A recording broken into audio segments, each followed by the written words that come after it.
All right, so today's been a run day. We are 1 week out from St. George 70.3 and approximately 4 weeks out from Ironman Tulsa. And I'm gonna head out and do my last session. I have an hour run, just 40 minutes easy and then 20 minutes hard. So I'm gonna head over to a park that's here in town, and that'll be the easy part. And then I will go hard a few laps around the park to get my hard effort in. So I'll see you there.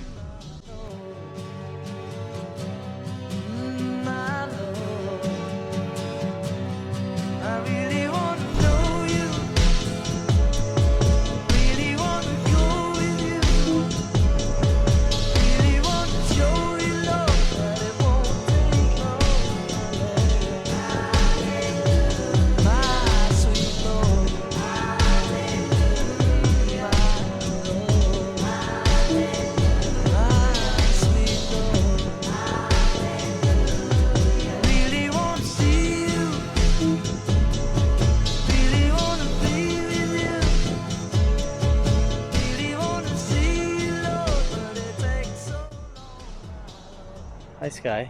Hey. You just finished a tough run, about an hour, 40-minute, would you say easy or medium? Easy. And then 20-minute efforts? Just 20-minute straight hard. And that was about 2 times around our dear Sugar House Park here. Yeah, loops are always nice mentally, I think. And the thing about training, when you train a lot, you just have to focus on doing your best each moment, because every session you're not going to break records. Like, I didn't run a 5K personal best just now or anything like that. You just have to go out, give your best. And I personally try not to set any expectations for myself before the session, because you never know how you're going to feel. You don't know. So I don't want to limit myself, and I also don't want to be beating myself up the whole time if I'm looking at my watch and saying, oh, I'm running way slower than I wanted to. So yeah, I'd rather just leave it open and go out, give my best. And I'm actually pretty happy with how that 20-minute effort went. I've already done a couple runs today, and yeah, I've been training pretty hard all week. So yeah, I'm excited to get to race a week from now.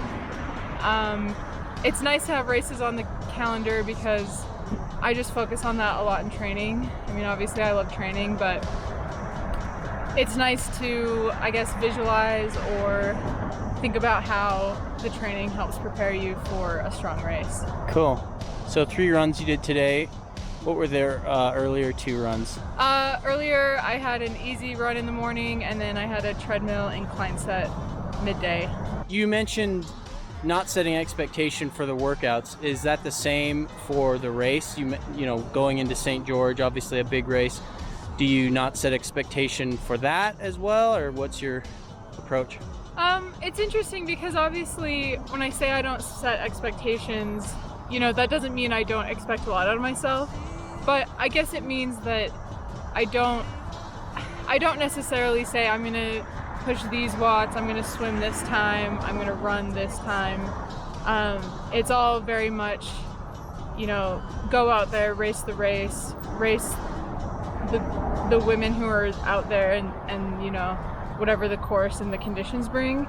So yeah, with St. George, I mean, it's gonna be a crazy field, and I think I just do best when I'm confident and I know what I'm capable of, and I go execute that versus, having a set expectation.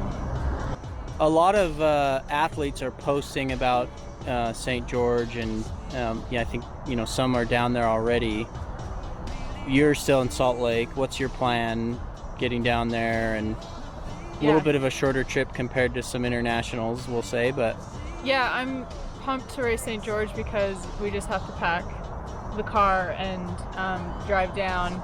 It's about 3.5, 4 hours from our house, so I don't have to pack my bike, and flying with a bike is probably the most stressful part of racing. So the fact that I know my bike's gonna make it there safely, and we can just get out of the car and I don't have to stress about anything once we get there.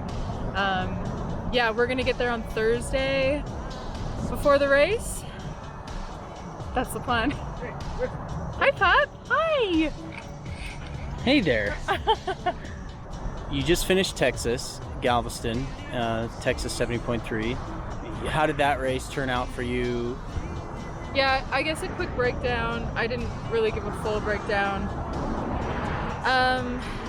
My swim didn't go well, and I knew it. And in some ways, I wonder if that helped me, in a weird way, like push extra hard on the bike, because I knew I had to get myself back in the game.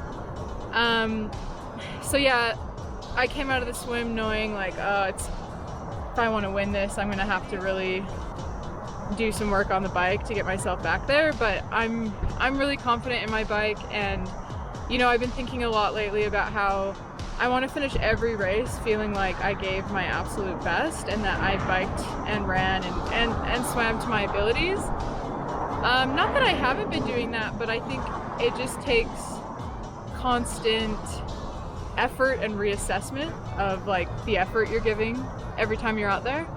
So I feel like in Texas, I really biked hard.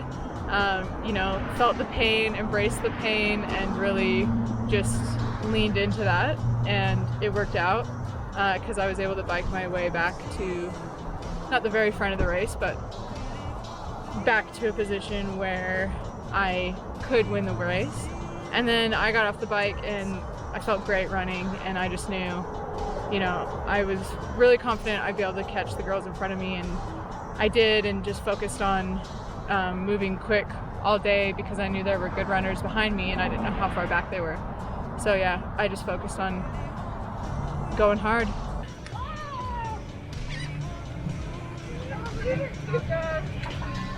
Good job. You did it. I wanted to cry and you were there. I know. They wouldn't let me in. Good job. You're so fast. Oh my gosh, I can't believe it actually. Yeah. So you live and train in Salt Lake, and the race is in St. George, just a few miles south. The elevations are comparable, you know, relatively high compared to elsewhere. A lot of other folks coming in town to race St. George, you know, international competitors. Do you feel like you have some sort of a home court advantage with the elevation, or thoughts around that? Not the altitude per se, but I would say the fact that I have trained on that terrain and I've raced on that terrain, you know, specifically the exact roads that we'll race. I would say that's some advantage, but I think for me it's more just it really does feel like a home race for me because, you know, there's a big triathlon presence here in Salt Lake, and we get a lot of athletes and a lot of supporters who go down to race and to watch and, you know, cheer on the race. So I feel like on the race course I hear my name a lot, whether it's from someone on the sideline or someone else racing, and that always makes me feel good. And I guess that's the advantage that I feel like I have, is just the amount of support, and it goes a long way. So who do you expect out of the women's field that will perform well down in St. George next weekend? Well, Daniela Reef. I'm really excited to race with her. I mean, it's such a privilege to race with, you know, the strongest woman possibly who's ever raced long course triathlon. I mean, she's just dominated. I've been able to race her a few times. I haven't raced her since June 2019 in Switzerland, so it's definitely been a while. And yeah, it's just always amazing to be on the same course with her and see how close you can get. Shouldn't admit that. I just admitted defeat. I'm not admitting defeat. Daniela Reef can be beat, but she's very good. Yeah, respect. Yeah, respect.